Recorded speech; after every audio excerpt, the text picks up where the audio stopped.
begin this episode with one Philadelphia Eagles bye, as I have sort of jokingly titled this. I said that to someone earlier, and we've not even rehearsed this.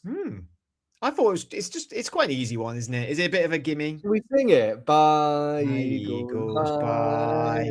Back to Philly on the way. I'm not going to carry on in case any obscene lyrics come out. But yeah, bye Eagles. Well, this team, like I said, they crunched out to the San Francisco 49ers at home, 23-19, losing that game. And it's been a frustrating season for the Philadelphia Eagles. It feels like a team, but before the bye week, only lost 2 games. I mean, they finished the season 11-7. They were 11-6. They played phenomenally. It's a good record. But as Adam, you sort of said before we went on here, they were booing the team before they were even losing. And it's not necessarily that I think fans are unhappy with how the season's gone. Maybe I actually there's an air they just don't like this team, right? It does feel a bit like that. Yeah, it's bizarre, isn't it? I can kind of understand where the frustration is coming from. I think that when we speak to Gareth in our WhatsApp chat with part of the podcast, and big Eagles fan, and you listen to what he says and how it is quite easy to predict what they're going to do. And, we were kind of having a bit of a laugh and a joke of it, but against the 49ers, it did feel like, okay, on the offense, first down, run straight down the middle. Second down, it was a screen pass. And it was like, we could see that. So I would hope someone like Kyle Shanahan could see that as well. So it kind of does. You can understand the frustration, but yeah, it does just feel like I think very early on in the season, actually, they kind of decided that they weren't really happy with the OC. They weren't happy with the play calling. There was a lot of sort of problems with AJ Brown mouthing off about certain things, and yeah, I think they've kind of been a little bit like, we don't really like them, and we're going to let them know about it. So it's bizarre when you see that, though. Like you hear the boos ringing around, and you can hear it coming across the TV, and it's like you do realise you're actually still winning this game. Like it hasn't completely fallen apart yet. And I can't help but feel like that's probably not a great environment for the players, that they are seeing that and hearing that from their own fans whilst they're still in the game and they're still actually winning the game. So I feel like, I'm not saying it's all Eagles fans' fault, because clearly it's not. There's clearly a lot of other things, and I think the play calling hasn't been great and the offense has struggled, but I can't help but feel that it doesn't help. Yeah, I think, Philly people are forged in fire, aren't they? They are a stern, they aren't afraid to speak their mind. Having been to Philadelphia this year and hung around with a lot of people from Philadelphia, they love Philadelphia. They love the Eagles. And I don't think necessarily they I'm going to say don't like the team. I don't think they dislike players.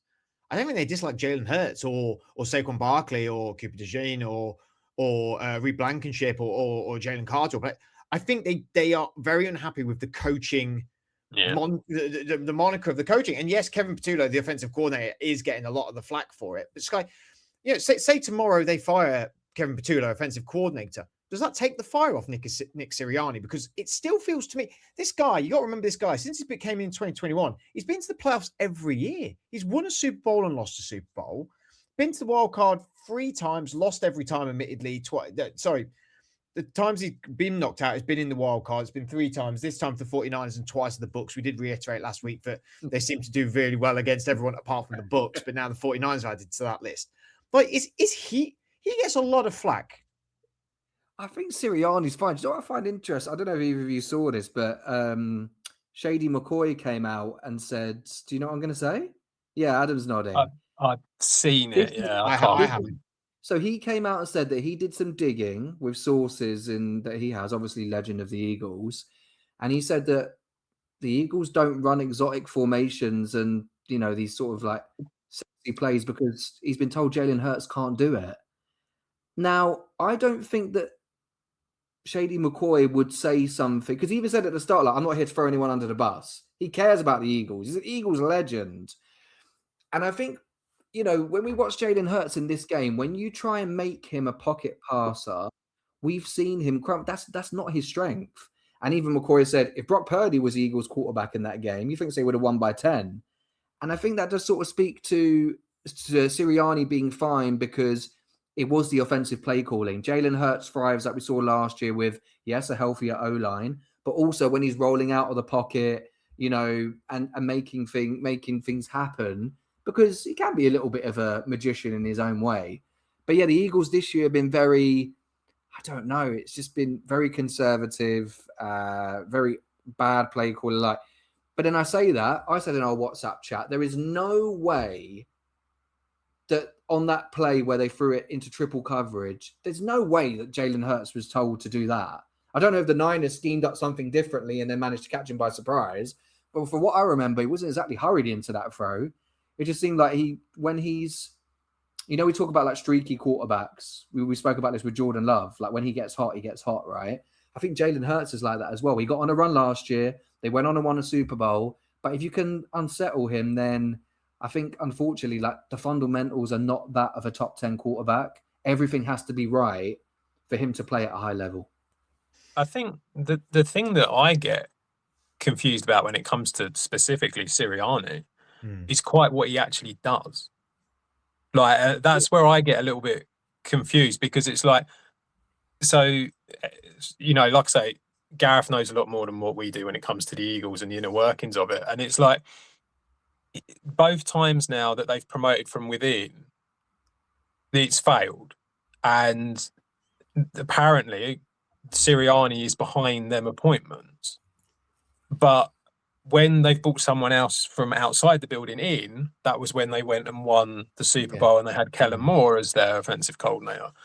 But if Kellen Moore or Patullo, or if these guys are running the offense and it's literally all on them, and then clearly Vic Fangio is running the offense, running the defense, I don't really feel like Sirianni is this Dan Campbell sort of motivator type guy. If anything, he's having a fight with his players, not building them up and giving them confidence.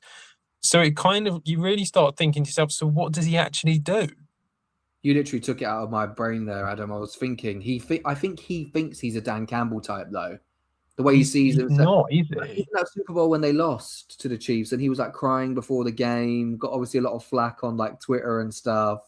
I think he likes I don't know, it's a bit like false emotion. I think he sees himself as that, though. He sees himself as the leader of a group of men, a collective, which obviously is hard to do.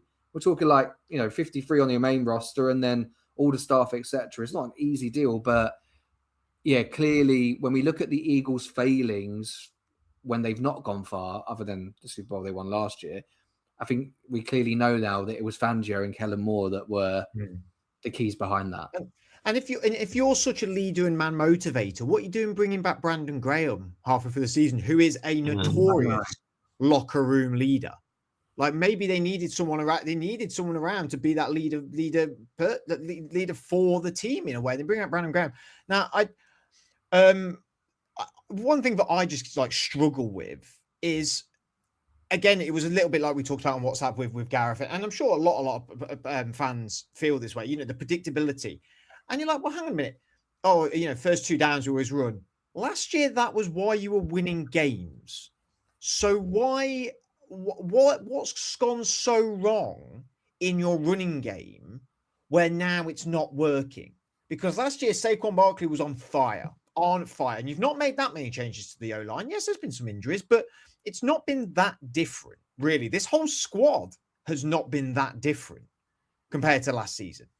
So how has that just now crumbled? And also, you were saying about Jalen Hurts, about what you heard of Shady McCoy. I've listened to podcasts as well, and there's things out there that are saying Jalen doesn't like to run. He doesn't like that. That's not actually what he wants his game to be. And I'm sorry, buddy, but it's sort of something you're really good at. And I am sort of, we've been very, very like complimentary about Lamar, right? Mm-hmm. But has Lamar also just got to a point where he's like, I can't have a real long career if I keep running like this. I don't want to run anymore. I want to get better passes. I want to have longevity. And I don't want to just be known for running around all the time. And yes, he's been a better thrower, but he has been injured this season. And he's a more accomplished thrower now than he ever has been. But maybe there is a bit of genuine goes like, I don't want to be known for a guy that scrambles around. I don't want to be known like Russell Wilson that moved. Russell started to try to become a pocket passer. It's like, dude, you were pretty good at just rolling out and getting the ball out. Like, that's what you were good at. Like, you know, if you're not willing to play to your strengths, then you're inevitably not going to be good. And I think we've always known that Jalen has his like limitations. But I think it's just been the curtain's been pulled open a little bit further on that this season. And then back onto the coaching thing. Yeah, I mean, it goes to the bizarre, doesn't it? I mean, this stuff with AJ Brown, it's bizarre. Yeah. It is bizarre. We've seen it all season. And then every time it's to the podium, I'd be pretty okay if going like, no, we've just had a massive go at each other. But, you know, that's just sort of how we communicate that, you know, it's happened before. It'll happen again. He's a passionate guy. I'm a passionate guy. That it never happens. It's just like it's sort of like a just played off sort of thing. And you're like, hang on a minute. When you look at the numbers this year, he's played 15 games, AJ Brown, 78 receptions, 121 targets. Now, people have said we're not targeting him as much. Now, last season, he got 97 targets. That was in 13 games. Year before that, he had 17, then 16, then 13, then 12, and 11 games. Sorry, Philadelphia, apologies. 17 games last season, 2023, and 2022 at 16. He had 145 receptions, targets, and 158. I'm butchering all of this, aren't I? 145 targets in 2022 and 158 targets in 2023. So yes, he has a severe dip last year, but he did play 4 games less. He's played 2 games less this year, and he's on 121. That would say to me that it's not dipped that much. Like, it's not dipped that much, but is it a case of in some games we've seen him be almost force-fed, and then some games completely neglected? And he's had 7 touchdowns this year. He's had 7 touchdowns for the last 3 years now. It was only 2022 where he had 11 touchdowns. So it's not like his game has been completely changing. I mean, he's still contracted till 2030 is when he's to a free agent. I mean, what's that? Because obviously the big trade rumor was he'd go to you guys, right, Sky? That was in the in the season. I mean, do we think he is going to be on the move at some point? I think this is the classic thing of like we're talking about Patullo and limitations with Jalen Hurts in the offense. It's because Kellen Moore was scheming things up to get him open. And we've just not seen that this season. Like you said, the games he's been well have almost been like, well, the games I've seen AJ Brown play well this year has been, you know, either give it to him in a screen pass and then, you know, rack up the yak yardage, or as Adam would say, send him downfield and then he'll win a 50-50 ball. I wouldn't say it's been anything particularly creative. So I think that's where the frustration lies. He probably obviously believes in his own talent and is like, if I had better offensive planning, then things could be schemed up for me to get things going. I don't know. He probably, would he be on the trade block? I think the difference, obviously, with AJ Brown, he would go on to another team and still be, you know, a superstar. I think with Jalen Hurts, I mean, I love Russell Wilson for years, but when you mentioned him there, when you talk about his limitations and he just needs to do what he'd be good at, he would struggle on other teams. You know, people forget that in the NFL that a lot of this is schematic and things are set up for these guys to do well because of a number of years. And all right, intricacies might change, but there's still core elements in buildings which allow people to thrive. So I think for the Eagles, they want to keep AJ Brown around because we probably would see more of a decline from Jalen Hurts. I know there are these things about the targets, but he still keeps defenses honest by being their number one receiver. If he goes and then Dallas Goedert's getting double coverage, or Devonta Smith becomes your, you know, wide receiver 1, then I think really that will probably expose Hurts some more. Yeah. Before Adam jumps in here, just a little thing on the targets. Started the season 7-7-12, had 2 against the Raiders, and that was when it was like, what are we doing targeting 2 times? There was a bounce back for that where he got 13, 12, 10, 11. And it was like, that's the AJ, that's the media reaction of everyone criticizing it. And then he's gone to finish out season 3, 6, 9, 8, 9, 10, 8, 1. Like, it's not double digit. I know it's not double digit, but there's a little bit of a cause effect here, isn't there? Sorry, Adam, please continue. No, my point is very much like, that they're win now. So it makes very little sense to trade him away. They need to keep him there. They need to be able to keep on sort of developing around. And it's like, realistically, if you were to get rid of him, what are you replacing him with? Like, who's coming in that's suddenly going to be able to do what AJ Brown can do? Okay, it hasn't worked so much this year, but last year he did really well for them. It's like it probably does, as Sky says, falls down to the play calling. I think the idea of trading him away would be a bit crazy, but I think that he might want to get out. And that's where obviously it becomes a bigger problem, doesn't it? So I think that's the real issue that they're going to have to deal with. And if a team does come out and offer them decent trade, draft picks for him, then maybe you do, because it's just, you want to get rid of the headache. But in that respect, I could understand it. But for a team that wants to win now, it doesn't make any sense to get rid of him. To circle it back to Sirianni, just to add, I think, again, the coach holds weight to keep these things in check. Like, Diggs probably walked into New England thinking, I'm wide receiver 1. All right, we won on the weekend. I think he had 1 or 2 catches. And not even just a Patriot example. Never seen Amon-Ra St. Brown or, even Justin Jefferson. He's had it's been a tough year. Never seen him come out and complain. He might have the bling and stuff, or even we've seen him in press conferences being, lucky in those situations. And I think they're all very... These things start to leak out when you don't have control. And that is, again, where the question mark, like Adam said, over someone like Nick Sirianni. Whereas your Kevin O'Connells, Dan Campbell's, Mike Vrabel's, they're all different coaches, but they still have enough talent to warrant that respect, which Sirianni probably doesn't have, which is why he needs better coordinators than other head coaches would.